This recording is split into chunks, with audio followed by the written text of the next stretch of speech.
Hi friends, இன்னைக்கு நட்சத்திரா என்ன பண்ணுறான்னு பார்க்கலாம். என்னம்மா பண்ணுறா? கேக் பண்ணுறேம்மா. ஓ, என் பர்த்டேக்காக கேக் பண்ணுறியா? ஆமாம்மா. எப்போ ரெடி ஆகும்? உன் பர்த்டேக்காக நான் இன்னொன்று பண்ணுவேன் தெரியுமா? என்னடா? அதுதான் சிக்கன் பிரியாணி. ஆமாங்க, இன்னைக்கு என் பர்த்டேக்காக எனக்கு ரெஸ்ட் கொடுத்துட்டா. வெங்காயம் தக்காளி மட்டும்தான் நான் கட் பண்ணிட்டு வந்து கைட்னஸ் மட்டும்தான் நான் சொல்ல போகிறேன். ஆனால் சமைக்கிறது நட்சத்திரா தான். சமைக்கும்போது நான் உங்களுக்கு வீடியோ போடுறேன். என்னென்ன செய்ய போற? இங்க பாருங்க, எத்தனை ஓரியோ பிஸ்கெட் கவர் வாங்கி போட்டுருக்கா. இதெல்லாம் சும்மா சைட் டிஷ் தான்.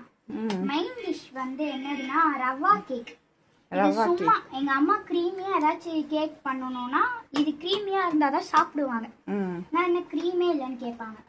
சோ நம்ம இது சைட்ல வச்சிட்டோம்னா அவங்க கேக்கையும் சாப்பிடுவாங்க, இதையும் சாப்பிடுவாங்க. நான் பண்ற ரவா கேக்ல வந்து 0% சுகர். அது வந்து நம்ம சுகர்லெஸ்ஸாக கொடுக்கலாம். ஏன்னா எங்கள் வீட்டில் எங்கள் அப்பாவுக்கு சுகர் இருக்கு. நம்ம அது வந்து எல்லாரும் சாப்பிடுவாங்களே, அதனால அவங்களுக்கு நம்ம தடை போட முடியாதனால நம்ம சுகர்லெஸ்ஸாக பண்ணணும். இந்த ஓரியோ பிஸ்கெட்டில் மட்டும் அப்போ சுகர் இருக்கேன்னு கேட்டால் இதை அப்பா கொடுக்க மாட்டோம். ஏன்னா அப்பா க்ரீமுக்கு பிடிக்காது. Only rava cake. இது வந்து எனக்கு, அம்மாவுக்கு, விபுஷாக்கு.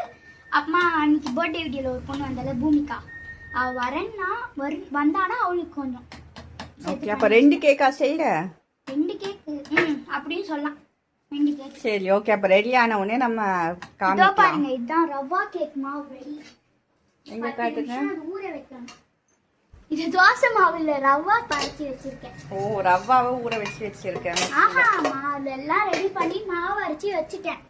அதுக்கு ஒரு 10 நிமிஷம் ரெஸ்ட் எடுக்கணும். அந்த கேப்ல இது பண்ணிடலாமே பண்ணேன். Okay okay. நல்லா விஸ்க் பண்ணி நல்லா கொட்டி ஆயிடுச்சு. இப்போ நம்ம இந்த நேரத்தில் என்ன பண்ணணும்னு எனக்கு தெரியாது, அதெல்லாம் பண்ணிட்டு இருக்கேன். பார்ப்போம். ஓகே, அப்போ இந்த கேக் ரெடி ஆன உடனே நம்ம பார்க்கலாம். ஓகேவா? Bye bye.